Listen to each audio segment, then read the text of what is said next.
के न्यूज और अब रुक करते हैं इस वक्त की 5 बड़ी खबरों की तरफ। रूस के यूक्रेन पर हमले लगातार जारी हैं। युद्ध के 10वें दिन यूक्रेन के हालात ये हैं कि यहाँ कई शहर खंडर में तब्दील हो चुके हैं, जिसके चलते हालात काफी खराब है। G7 देशों का दावा है कि रूस ने यूक्रेन पर क्लस्टर्स बम बरसाए हैं।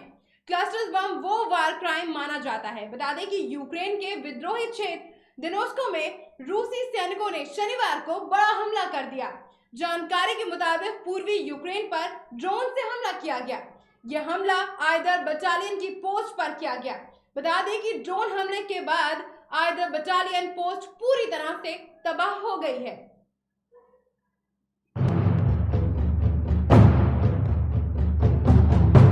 कीव कूच कर रही है। रूस की सेना अपने रास्ते में आने वाले हर रुकावट का जवाब हवाई हमलों से दे रही है।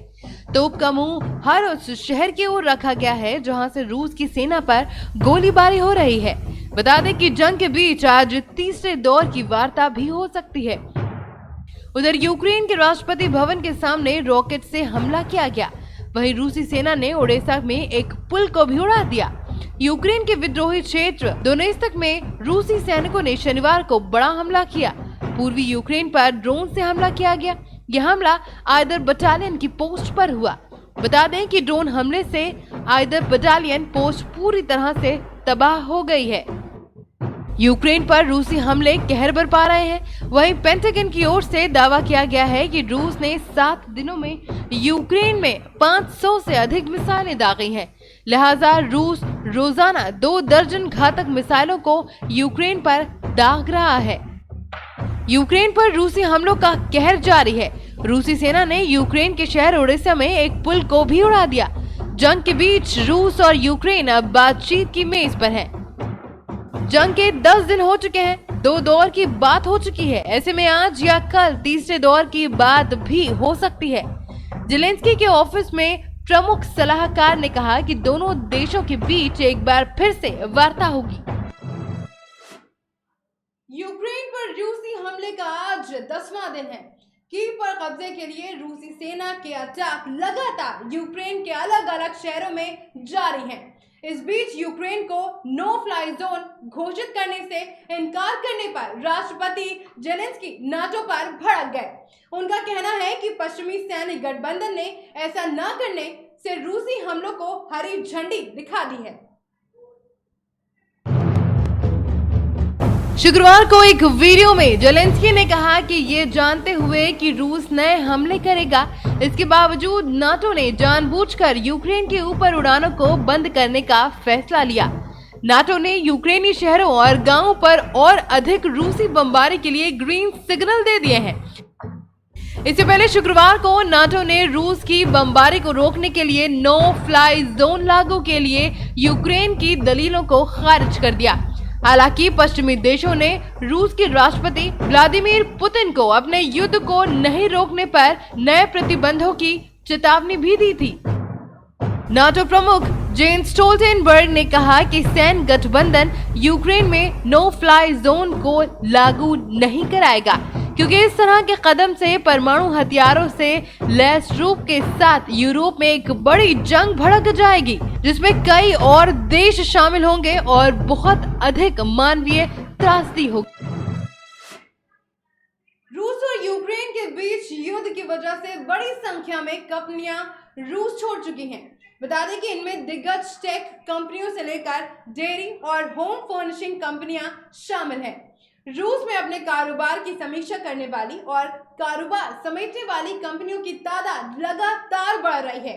इसी वजह से ये कई देश रूस पर कड़े आर्थिक प्रतिबंधों को घोषणा कर रहे हैं। बता दें इसके साथ ही कई देश अपने हवाई क्षेत्र भी बंद कर रहे हैं। रूस यूक्रेन के बीच युद्ध के चलते बड़ी संख्या में विदेशी कंपनियां रूस छोड़ रही हैं। रूस में अपने कारोबार की समीक्षा करने वाले और कारोबार समेटने वाली कंपनियों की लगातार तादाद बढ़ती ही जा रही है।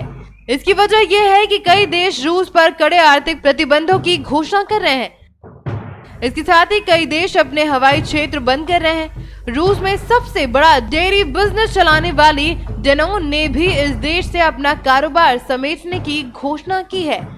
डेनोन ने करीब 3 दशक पहले रूस में प्रवेश किया था। कंपनी की कुल बिक्री में रूस की हिस्सेदारी करीब 5% के आसपास है। इसी बीच कोका कोला ने भी रूस में अपना कारोबार बंद करने का ऐलान किया है। कंपनी पर रूस के कारोबार समेटने पर काफी अधिक दबाव था।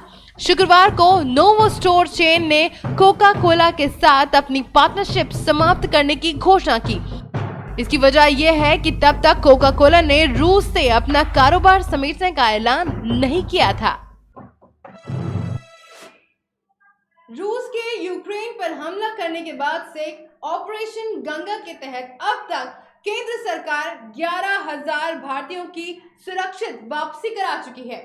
एयर एशिया की उड़ान से दिल्ली पहुंचने वाले 170 नागरिकों का स्वागत करने पहुंचे विदेश राज्य मंत्री वी मुरलीधरन ने ये जानकारी दी है।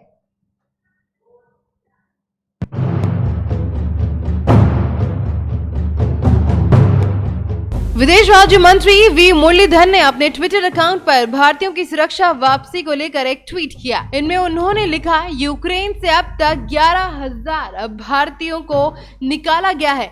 नई दिल्ली हवाई अड्डे पर 170 भारतीयों के एक समूह को एयर एशिया इंडिया के माध्यम से निकाले जाने पर खुशी हुई।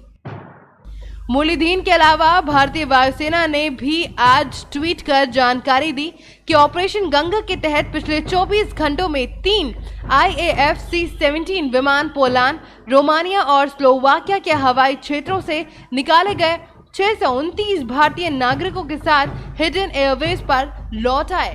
साथ ही इन विमानों ने 16.5 टन राहत सामग्री यूक्रेन तक पहुंचाई।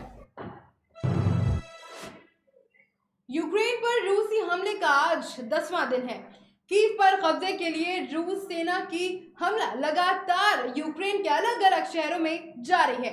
रूसी हमलों का सबसे ज्यादा शिकार हुआ है यूक्रेन का दूसरा सबसे बड़ा शहर खार्किव। यूक्रेन की राजधानी कीव पर रूस के कब्जे की लड़ाई अब अपने फाइनल राउंड में पहुंच चुकी है।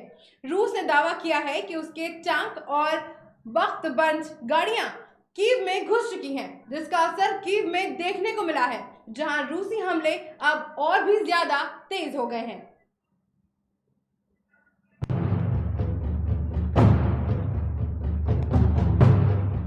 रूसी हमलों से यूक्रेन थर्रा गया। बीते 10 दिन से राजधानी कीव समेत यूक्रेन के कई शहरों को रूसी सेना ने निशाना बनाया है। कई सरकारी इमारतें, स्कूल, शहर, घर, मोहल्ले सब तबाह हो चुके हैं। 12 लाख लोग बेघर हो गए हैं। कई बेगुनाह लोग मारे जा चुके हैं। हजारों लोग घायल हो गए हैं। रूस ने अपने हमलों से यूक्रेन के बसे बसाए शहरों को खंडरों में बदल दिया है, लेकिन जंग अभी भी थमने का नाम नहीं ले रही।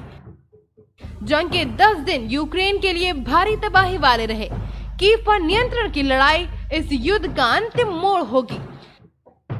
कीव के अलावा यूक्रेन के कई शहरों में रूस के सैनिक मौजूद हैं। रूस की सेना या तो शहरों को अपने नियंत्रण में ले रही है या उन्हें तबाह कर रही है। कीव की सड़कों पर अभी भी रूस के टैंक नहीं है, लेकिन यूक्रेन के कई शहरों में रूस के टैंक, रॉकेट और मिसाइलों ने बड़े पैमाने पर तहस नहस कर दिया है।